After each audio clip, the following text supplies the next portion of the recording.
ભગવાન ભગવદ્ ગીતામાં કહે છે, ધર્મા વિરુદ્ધો ભૂતેષુ કામોસ્મિ ભરતર્ષભ.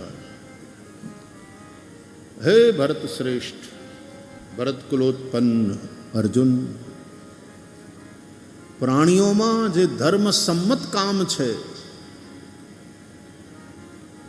એ મારું સ્વરૂપ છે.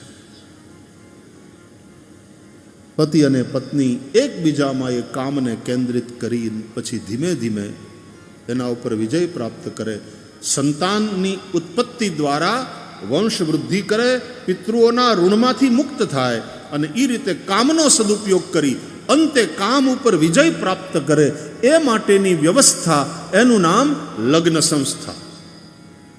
એ માટે ગૃહસ્થાશ્રમ હોય છે.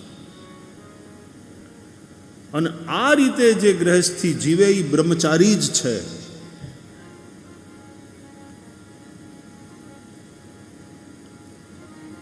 વાત કામથી ભાગવાની નથી કરવી. ગૃહસ્થ છે એ કામની ઉપાસના કરે. ધર્મ, અર્થ, કામ અને મોક્ષ, આ ચાર પુરુષાર્થ છે.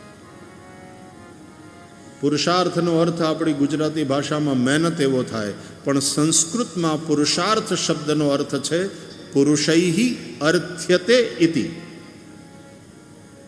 મતલબ જીવ માત્ર જેની કામના કરે છે, ઈચ્છા કરે છે, એનું નામ પુરુષાર્થ. આ સ્વાભાવિક ઈચ્છા છે.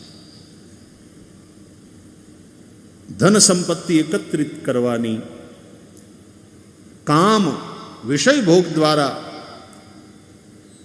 સંતાન ઉત્પત્તિ, એ દ્વારા વંશવૃદ્ધિ.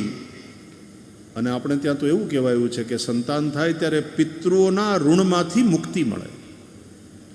એટલા માટે ત્યારે નાંદીમુખ શ્રાદ્ધ થાય, પિતૃદેવતાઓનું પૂજન થાય. રામ, લક્ષ્મણ, ભરત, શત્રુઘ્ન ચારે ભાઈઓનો જન્મ થયો. દશરથજીને ત્યાં 4 પુત્ર થયા. તુલસીદાસજીએ લખ્યું, નાંદી મુખ સરાધ કરી, જાત કરમ સબ કીન, હાટક ધેનો બસન મની, નૃપ વિપ્રન કહ દીન. થાળી વગાડીને ઘોષણા થાય. અમારે ત્યાં લાલો થયો. ગામ આખું ભેગું થાય, વધાય હો, વધાય હો.